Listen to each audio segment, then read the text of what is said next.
I work security at the Brazilian embassy in Brasilia, stationed at the main gate where diplomatic vehicles roll through daily.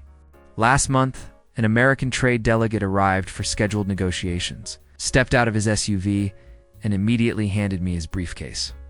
"Hold this while I sign in," he said, like I was a valet. I'm not a valet. I'm a federal security officer. When I politely explained I couldn't hold personal items, he looked genuinely confused. "But you're just standing there," he said, as if my job was decoration. He then asked if I could run inside and tell Ambassador Silva he'd arrived early. I explained we have an intercom system for that exact purpose. He sighed heavily, muttered something about efficiency, and spent the next 10 minutes complaining to his assistant about South American bureaucracy. The assistant looked mortified. I've seen French diplomats, Japanese ministers, and German trade officials pass through these gates hundreds of times. None of them have ever asked me to be their personal assistant. My cousin works at the Saudi Ministry of Foreign Affairs in Riyadh, and she once told me about an American consultant who showed up to brief senior officials wearing khaki shorts and sneakers. The dress code for ministry meetings is formal business attire, without exception. When security politely suggested he might want to change, he laughed and said, "I'm from Silicon Valley. We don't do suits." He genuinely believed his casual dress was making a statement about innovation and forward thinking. The Saudis saw it as profound disrespect. They sat through his entire presentation in stony silence, asked 0 questions, and his firm lost the contract. Later, someone from his team called my cousin asking what went wrong. She said the meeting went very well because in Arab business culture, you don't openly shame someone by pointing out their mistakes. They just never call you again. The consultant apparently thought his presentation bombed, never realizing he'd insulted everyone before he even opened his mouth. In Singapore, my brother manages logistics for international conferences at the Marina Bay Convention Center. He once watched an American speaker arrive 15 minutes late to her own keynote, holding a Starbucks cup, and casually waved to the 200-person audience already seated and waiting. She started her talk with, "Sorry guys, the traffic here is insane. Singapore's MRT system is one of the world's most efficient." There was no traffic. She simply didn't plan properly. Later, during the Q&A, someone asked about her research methodology. Instead of answering, she joked, "Well, I'm the expert here, so you'll just have to trust me." The room went silent. Singaporean business culture values precision, humility, and evidence-based discussion. Her flippant response felt dismissive and arrogant. My brother said at least 6 potential partnerships dissolved after that conference. She posted on LinkedIn the next day about what a great event it was, completely unaware she'd torched her credibility. These aren't isolated incidents. They're patterns. Americans abroad often operate on the assumption that their way of doing things is the default setting for the entire planet. And when confronted with different protocols, they double down instead of adapting. It costs relationships, contracts, and international goodwill. Here's what I've witnessed. My uncle serves as protocol officer at the Polish Ministry of Defense in Warsaw. Last spring, an American defense contractor arrived for a meeting with Deputy Minister Kowalski. The contractor walked straight past the deputy minister's assistant, pushed open the office door without knocking, and said, "Hey there, ready to talk business?" In Polish government culture, you wait to be announced. You address senior officials by their title, and you certainly don't barge into offices like you're meeting a college buddy. Deputy Minister Kowalski barely looked up from his papers. He said, "Please wait outside until properly announced," and returned to reading. The contractor stood there for several seconds, then backed out of the room. His company didn't get the meeting rescheduled for 3 months. He later complained to colleagues that Polish officials were uptight and obsessed with formality, missing entirely that he'd violated basic professional courtesy. In Poland, rank and protocol aren't optional niceties. They're foundational to how institutions operate. And ignoring them signals you don't take the relationship seriously. I'm a receptionist at a major tech firm in Stockholm, Sweden, and I once checked in an American executive who was scheduled to pitch our CEO at 2 p.m. He arrived at 1:47 p.m., which in Swedish business culture is perfectly acceptable. But then he asked if he could go ahead and start early since I'm here. I explained our CEO was in another meeting until 2 p.m. sharp. He responded, "Can you just pop in and let him know I'm ready? I've got a flight to catch." I told him that interrupting scheduled meetings isn't done here. He looked at me like I'd suggested something unreasonable. "It's just 5 minutes," he said. "I'm sure he won't mind." Swedes mind very much. Our CEO runs his schedule with precision because he respects everyone's time equally. Suggesting he abandon his current meeting to accommodate someone who simply arrived early reads as self-important. The American exec spent the waiting time visibly annoyed, checking his watch, sighing.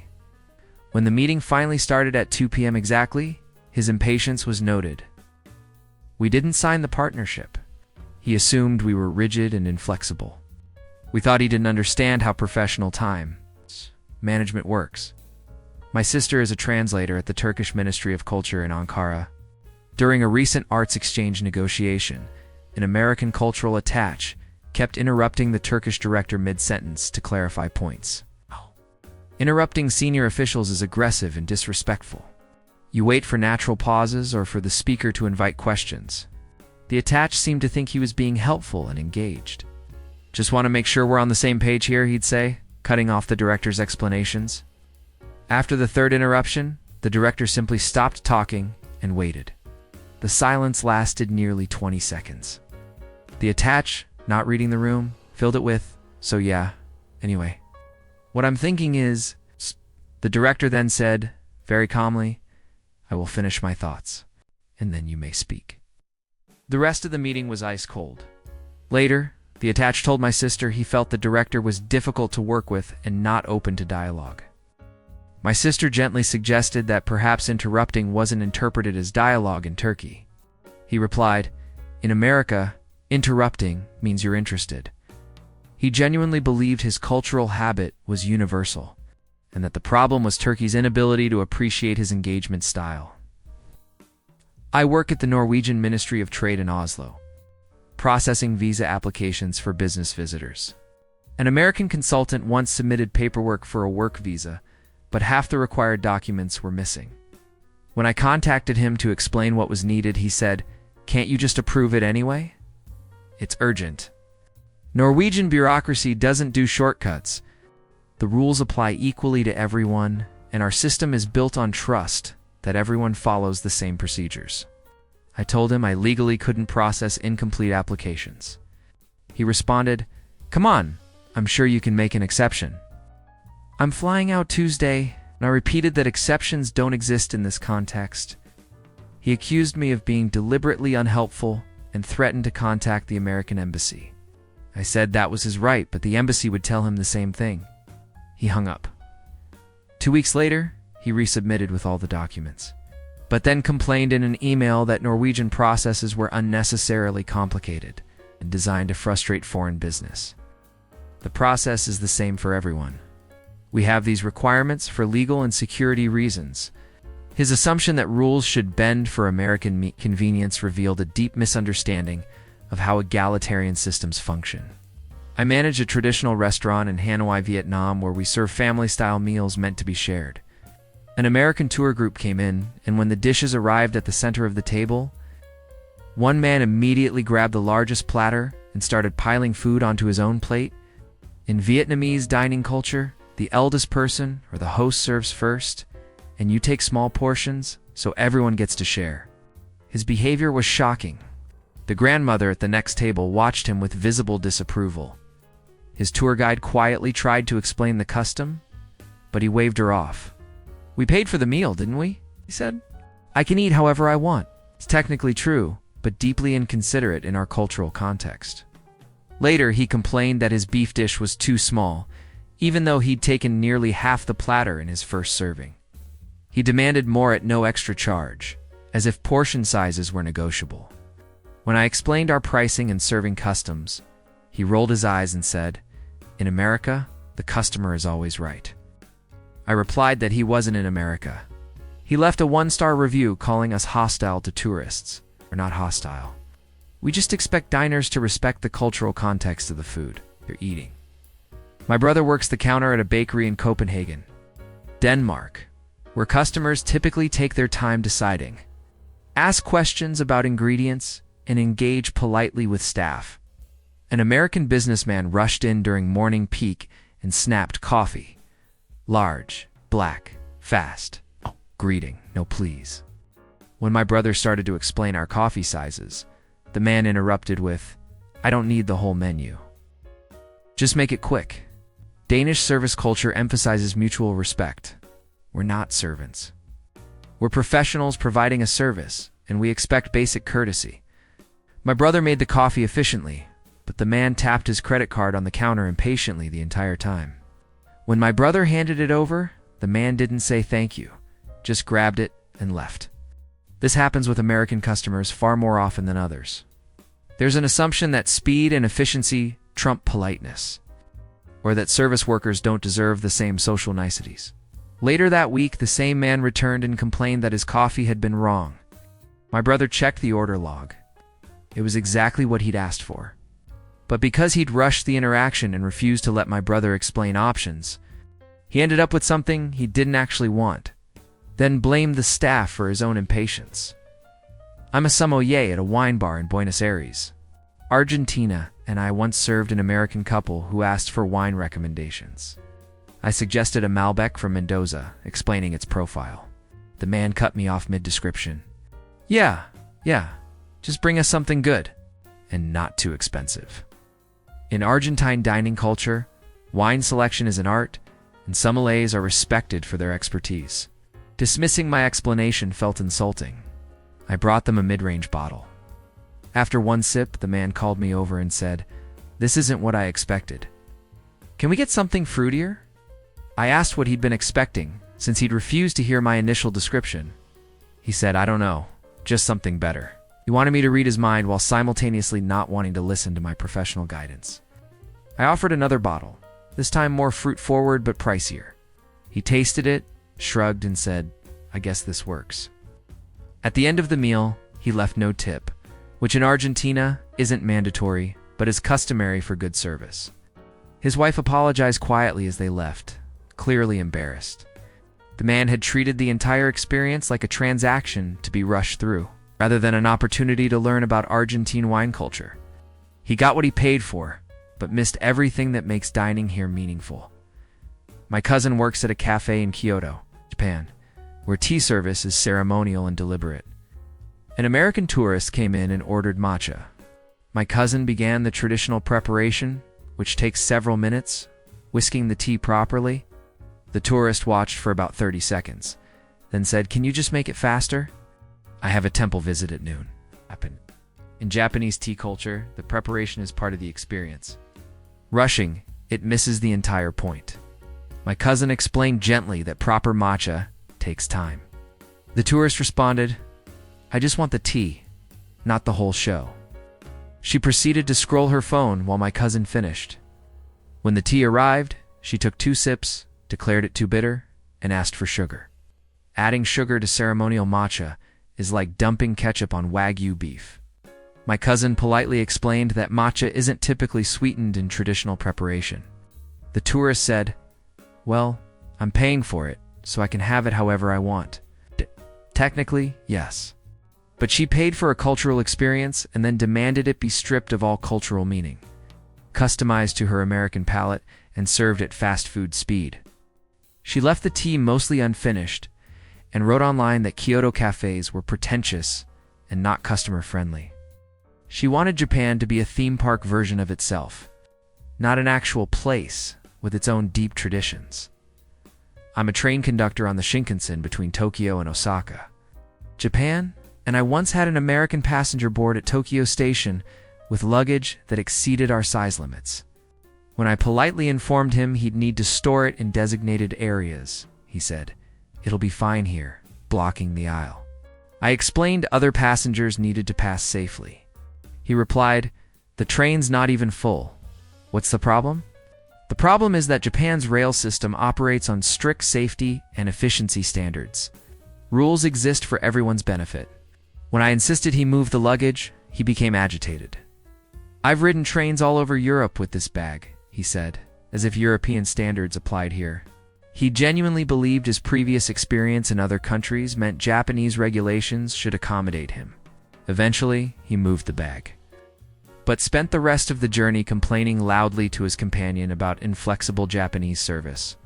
He never considered that maybe, just maybe, a rail system famous for running on time and maintaining impeccable safety records knows what it's doing. His entitled attitude assumed that his convenience outweighed established protocols designed for millions of daily passengers. My sister drives taxis in Dublin, Ireland, and she once picked up an American tourist who immediately asked, "How far to the city center?" I told him about 15 minutes depending on traffic. He responded, "In America, we'd be there in 5. I pointed out that Dublin's medieval street layout doesn't accommodate American-style highways through the city center. He said, "You guys should really modernize this place." He was suggesting we demolish 800 years of historical architecture to make his taxi ride shorter. When we hit typical Dublin traffic near Trinity College, he sighed dramatically and muttered, "This is ridiculous." I asked if he'd consider taking public transit next time, since the Luas tram avoids car traffic. He said, "I'm not taking public transportation. That's for locals." The assumption that public transit was somehow beneath him, combined with his complete lack of appreciation for the city's actual geography and history, was astounding. He wanted Dublin to function like Dallas, and seemed genuinely annoyed that it didn't. When we arrived, he tipped exactly €0 and said, "Maybe invest in some real roads." My city existed for 1,000 years before his country was founded, but sure, we need his infrastructure advice. I worked the ticket desk at a regional airport in Reykjavik, Iceland, and an American passenger once missed his connection because he showed up 20 minutes before an international departure. Our posted requirement is 90 minutes. When I explained he couldn't board, he said, "I've made flights with 20 minutes in Chicago." I told him Iceland has different security procedures. He responded, 20 minutes is 20 minutes. Time works the same everywhere." He then insisted I make an exception because he had important meetings in London.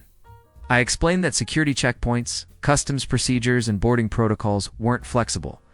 He said, "This is the problem with small countries. You don't understand how international business works. Iceland handles hundreds of international flights daily. We understand perfectly well. What we don't do is compromise safety protocols because someone couldn't follow clearly posted guidelines." He demanded to speak to my supervisor, who told him exactly what I'd told him.